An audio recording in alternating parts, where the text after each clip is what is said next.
Swastiastu. Umat Sedharma, dimanapun Anda berada, berjumpa kembali bersama saya Dewi Adiani dalam program Taksu, Tutur Agama dan Kerukunan melalui Suluh Umat. Program ini merupakan program kerja dari kelompok kerja penyuluh agama Hindu Kabupaten Luhut Timur bersama penyelenggara Hindu Kantor Kementerian Agama Kabupaten Luhut Timur. Nah, pada kesempatan yang berbahagia ini saya sudah kedatangan seorang narasumber yang akan membagikan seputar pengetahuan agama Hindu. Beliau adalah Bapak Komang Artabuana SPDH yang merupakan salah seorang penyuluh agama Hindu Kabupaten Luhut Timur. Om Swastiastu, Pak. Om Swastiastu. Bagaimana kabarnya? Astungkara, baik-baik. Astungkara, Pak ya, sehat, rahayu, beci.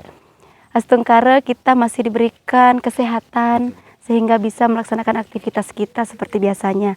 Nah, pada kesempatan kali ini yang akan menjadi topik perbincangan kami ialah mengenai pis bolong yang sering kita temui pada sarana-sarana Banten atau upakara. Nah, bila berbicara mengenai pis bolong, seperti apa asal muasal atau bagaimana cerita sejarahnya penggunaan pis bolong ini sehingga dapat kita gunakan dalam pembuatan sarana upakaryatnya. Terima kasih Bu ya. Mungkin langsung saja Bu ya. Oke, Mas Dharma dimanapun Anda berada, apa yang ditanyakan oleh moderator sangat bagus sekali. Pertanyaannya itu dari mana asal muasal pis bolong itu bisa dikenalkan begitu Bu ya. Jadi berbicara tentang pis bolong atau kita biasa dengar jinah bolong, asal muasalnya kita kenal adalah digunakan sebagai alat tukar menukar ya, sebagai alat transaksi ketika pada masa kerajaan Udayana ya. Nah, pada masa tersebut di tahun 989 Masehi, pis bolong digunakan sebagai alat transaksi ya, transaksi, dan pada saat tersebut juga ada perpaduan budaya. Jadi ada perpaduan budaya Tionghoa atau Cina yang kemudian digunakan di dalam perdagangan sebagai alat transaksi. Seperti itu Bu ya. Nah, selain sebagai alat transaksi tukar menukar, juga umat Hindu Bali khususnya Ibu menggunakan pis bolong itu sebagai sarana upacara Banten atau yadnya. Nah, sarana Banten yadnya inilah yang digunakan sebagai simbol, sebagai bentuk kesucian atau sebagai lambang mengaturkan persembahan kepada Sang Pencipta, seperti itu Ibu.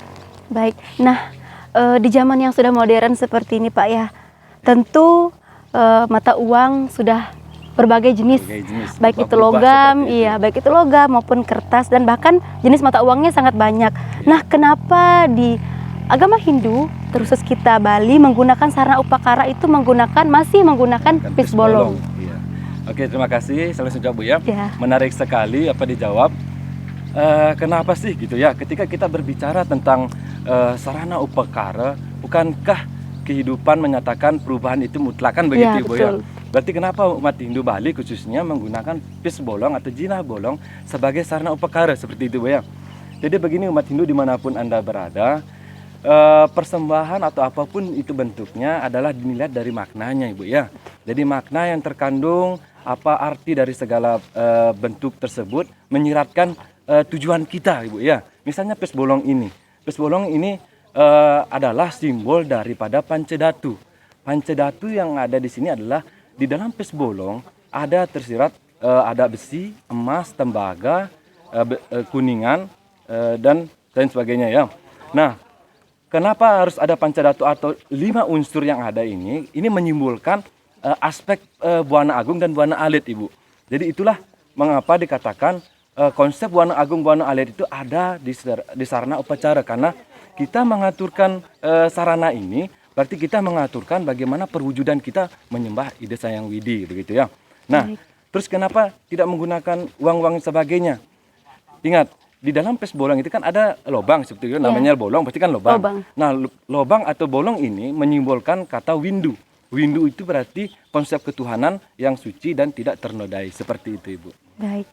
Jadi penjelasannya tadi sangat banyak jenis uang bisa digunakan, tetapi kita harus wajib menggunakan pisbolong sebagai simbol kesucian diri kita, keikhlasan kita ketika mengaturkan banten ke hadapan Ide Sang Hyang Widiwasa. Nah, makna yang lebih mendalamnya lagi dari penggunaan pisbolong ini. Oke, terima kasih Bu ya. Makna atau kita berbicara makna berarti ada fungsinya kan seperti itu Bu ya, umat sederma dimanapun berada. Makna pisbolong yang terkandung adalah sebagai sarana penyucian diri, sebagai sarana penyerahan diri terhadap Ide Sang Hyang Widiwasa. Nah, bagaimana berbicara tentang fungsi pisbolong? Pisbolong ini ada di berbagai sarana upakara Ibu ya. Itu yang perlu kita sebagai umat Hindu perlu ketahui. Ada di dalam bentuk arca atau pertima, ada di dalam bentuk perai, di dalam umpamanya kita mengadakan suatu upacara kematian ya. Adapun juga bebantenan yang menggunakan pisbolong adalah ada di Banten Catur, ada di Banten Padya Pulakerti, Penyekahan dan lain sebagainya. Dan ada pula juga di Canang Sari dan Kuangen. Nah, kenapa hal tersebut dilakukan? Ya kembali lagi bahwa tujuan kita memberikan atau mengaturkan sarana berupa pisbolong adalah sumber penyerahan diri kita, ya, melalui simbol-simbol Ide Sang Hyang Widiwasa. Seperti itu. Jinah Sari Pak ya. Jinah Sari betul sekali. Sebagai simbol dari ketulusan kita kepada Ide Sang Hyang Widiwasa. Betul. Nah, pertanyaan terakhir saya, dalam pembuatan upakaryatnya tentu ada sangat banyak. Ada pancayatnya Pak ya. Pancayatnya betul. Ada 5 macam yatnya kepada Ide Sang Hyang Widiwasa secara tulus ikhlas. Betul. Nah tentu dalam yatnya itu dibuatlah banten-banten upakara. Nah. Di dalam pembuatan itu digunakan pisbolong. Digunakan betul ya? Pisbolong.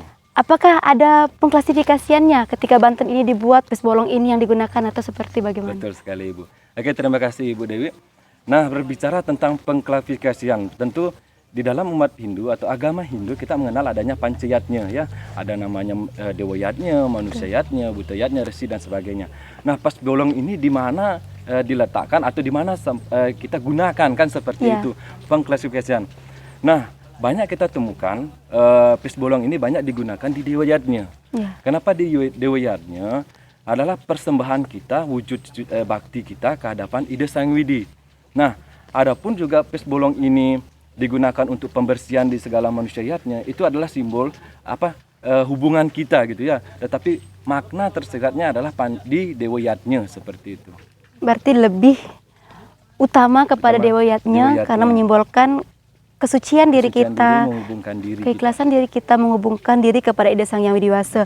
Nah, untuk kesesama atau kebutayatnya mungkin ada beberapa, itu pun memiliki simbol juga sebagai ketulusan kita juga. Hati kita. Ya. Mungkin seperti itu Pak, perbincangan kita pada kesempatan kali ini, yang dapat saya simpulkan bahwa meskipun di era modern seperti sekarang, janganlah kita lupa wajib menggunakan pisbolong di dalam pembuatan banten upakara, karena itu menyimbolkan diri kita, keikhlasan kita, kemurnian diri kita kepada Ide Sang Hyang Widiwasa. Terima kasih Pak karena sudah hadir membagikan informasi tambahan wawasan kepada umat sedharma sekalian. Terima kasih juga kepada umat sedharma yang tetap selalu hadir dan menyaksikan channel YouTube kami. Tetap dukung channel YouTube kami melalui channel YouTube Hindu Lutim dengan cara menekan tombol like, komen, subscribe, serta bagikan informasi Dharma ini kepada seluruh umat sedharma.